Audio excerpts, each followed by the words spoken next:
اعوذ باللہ من الشیطان الرجیم، بسم اللہ الرحمن الرحیم۔ میں آج بڑے انتہائی افسوس کے ساتھ ریاست پاکستان سے اور پاکستان کے حکمرانوں سے مخاطب ہو کر کہتا ہوں کہ یہ پاکستان مشترکہ جدوجہد سے وجود میں آیا اور اس پاکستان کی رگوں میں، اس پاکستان کی بنیادوں میں تشیع کا خون ہے۔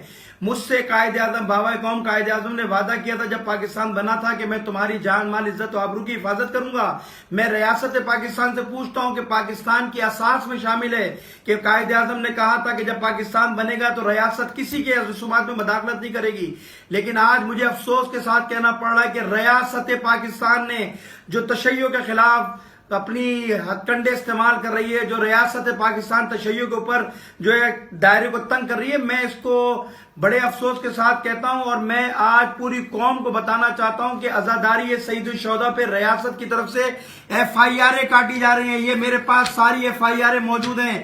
ریاست پاکستان نے پرامن شہریوں پہ ریاست پہ ایف آئی آر کاٹی ہے، ان پر ایف آئی آر کاٹی ہے جنہوں نے لاشیں اٹھائے اس ملک کے اندر، جنہوں نے اپنے بچوں کی لاشیں اٹھائے، اپنے پیاروں کی لاشیں اٹھائے۔ سانہ عاشور جیسے واقعات ہم نے برداشت کیے لیکن عزاداری سید الشہداء سے ہم نے قدم نہیں اٹھایا۔ میں ایسے اقدام کرنے والوں کی شدید الفاظ میں مذمت کرتا ہوں اور بتاتا ہوں کہ یہ جو تم نے ایف آئی آر میرے ملک پہ کاٹی ہے، مجھ پہ کاٹی ہے، تمہارے منہ پہ ماروں گا کھینچ کے یہ کہ یہ پاکستان ہے۔ یہ پاکستان ہمیں بنانے کا صلہ یہ دیا جا رہا ہے کہ تم ہماری پرامن مسجدوں پہ، مجلسوں پہ ایف آئی آر کاٹو۔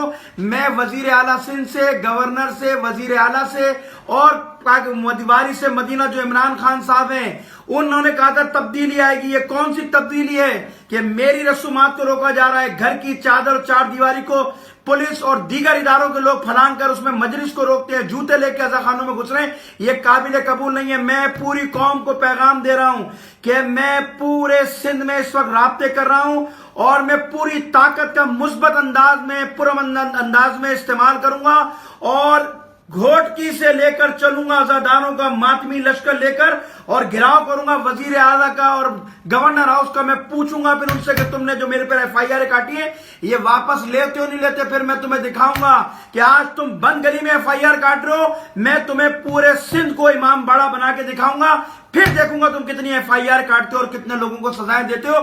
ہم مرنے کے لیے تیار ہیں، ہم سب زندان جانے کے لیے تیار ہیں، ہمیں خوف نہیں ہے، ہم سیرت سید سجاد پہ چلنے والے ہیں۔ تم ایک نہیں 100 ایف آئی آر کاٹو، میں 100 مجلسیں بڑھاؤں گا، میں 100 سبیلے بڑھاؤں گا، 100 علم نکالوں گا، پاکستان کی ریاست میرے کام میں مداخلت نہ کرے۔